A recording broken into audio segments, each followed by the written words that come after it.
Michael Nagy here with Jiggy Jag TV and DiscoveringBands.com. And for everyone watching right now, if you can share this video and this channel and help support the awesome bands that I feature. And today I'm here with JHNN. How you doing today?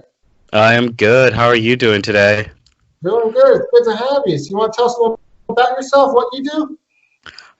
Yes, I am a DJ and a producer, and I've been producing since 2009 and DJing at the same time, so they kind of go hand in hand.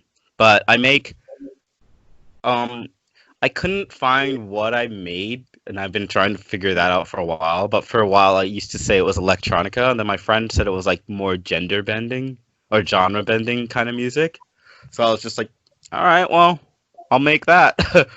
But I try to make music that just kind of appeals to me, and right now I'm making more industrial type of music than what I used to be making, which was more new disco and like house music. So just a bunch of different genres all put together, basically.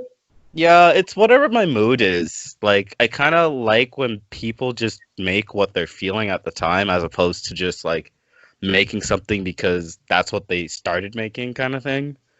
And right now I got heavily into industrial and synth pop and all that stuff. So a lot of my stuff right now is a lot more darker and I actually like it better. I'm finding more people I can relate to making this type of music. So there's Oh. that. Yeah. And what's the music scene like where you are at? It's pretty lively. Like it's also like I've kind of like when I first started DJing, I kind of went all over the place. So I like went to the top 40 bars and I went to the underground and whatever. And what it is now in comparison to what it is before is a little different. We have a night at this pub called Dickens, and it's like called Hang the DJ, named after the Smiths song Panic. And that like the end of the night they're chanting Hang the DJ, and basically they play like goth and whatever. And I went to that night, and that's actually why my sound changed. But before that, it was more I was going to like some bass nights and some house music nights and kind of hanging out with that crowd. I still hang out with them, but I'm not as active as I was before in it. So, and I've been trying to look for more of the synthwave type of crowd, which I kind of when I started going to hang the DJ, I started meeting more people. So it's very active here in Calgary. I think it's one of the most underrated scenes actually, especially for DJs. We have really good DJs who know how to really play. So I love Calgary. So. And you got the Terminus Festival out there too, right?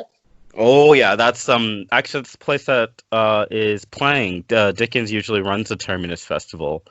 So yeah, we have one of the biggest West or I guess North American festivals in North America so far, and I didn't know that, but when I found out about it, I kind of went. I didn't go to one of them yet, but every artist I liked was at the Terminus Festival, so it's kind of like it just makes sense for me to like kind of stay within that kind of place. And I'm seeing local talent at the Terminus Festival, which makes me happy because I'm looking for local talent. So yeah, that festival inspired me just as much as like any other festival. We have a huge bass scene in Calgary. It's huge. Like dubstep and drum and bass are like the biggest scenes in Calgary. So I was also kind of inspired by that, but I didn't feel at home as much as I do going to things like Terminus or like Hang the DJ for Dickens, for example, just because I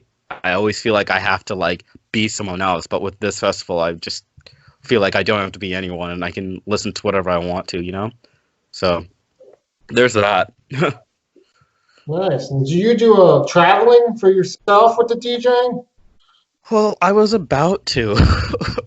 And it's really irritating because my whole plan this year was to get everything set up for travel because I worked 2 or 3 jobs to get all my equipment and all my stuff, and I was just like I need to like promote this, you know?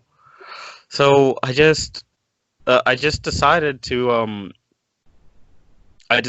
do more of that, but I couldn't do more of that because now we're in lockdown, so I can't really do anything. But it's fine because I feel like the whole Twitch thing is kind of getting better. I'm meeting a lot of people around the world that are into industrial music, just going onto the Terminus stream and into. I'm meeting a lot of people who are just into synthwave, and I'm meeting all my house friends and putting them in the same room, and it's actually a lot of fun. So that's my travel for right now, but I'm really planning on traveling soon. Yeah, after this Awesome. whole thing. So how are you handling this whole quarantine time yourself? I wasn't handling good the first few months because I didn't get paid for a month and a bit. And then I guess last like the beginning of May I started to get paid. I paid off all my bills and I started to kind of hang out, and I'm writing music again, so I'm handling it better, but before it was not so fun. I got used to it. Also, I'm a homebody. I didn't realize how much of a homebody I am, so it didn't really make me a big dent in my day. So I wasn't too mad. I do miss people, but what can you do? Yeah, you got your music, which is really important. Music is so helpful in times like this. Oh, for sure. Oh, for sure. But yeah, that's pretty much it. That's all I have to say about quarantine. It doesn't really affect me that much, but I mean, in a sense, it did. I had a huge panic and thought that I couldn't make money, but I mean, I wasn't making money off my records anyways because I'm still starting out. So it is what it is. So how many records do you have? um, so I made, I think, I almost lost track, but most of my records are now on Bandcamp, the ones that like are kind of like my experimental records, but I now have about 3 LPs and 3 EPs. So I started with the EPs and just kind of like did the whole EP LP system for a bit.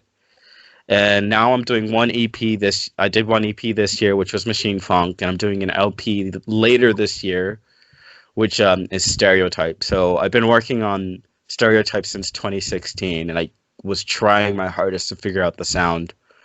And then I started going to more goth related shows, and the sound kind of came into its own. So I mean, I thought I was making industrial.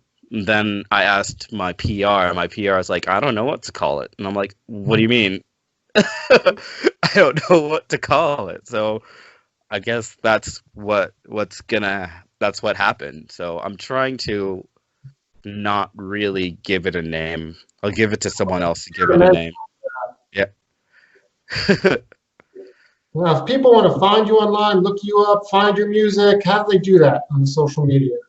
Um, so on Twitter and Instagram, it's JHNNAI. On regular stuff, just find me like it'd be like John on it'd be John Tube on YouTube, John Book on Facebook.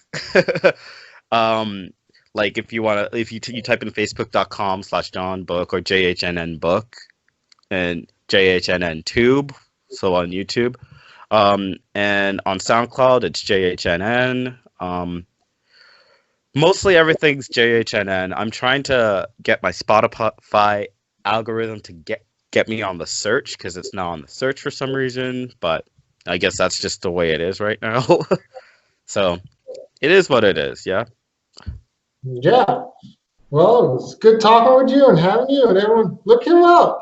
Oh, thanks, dude. Thanks for the interview.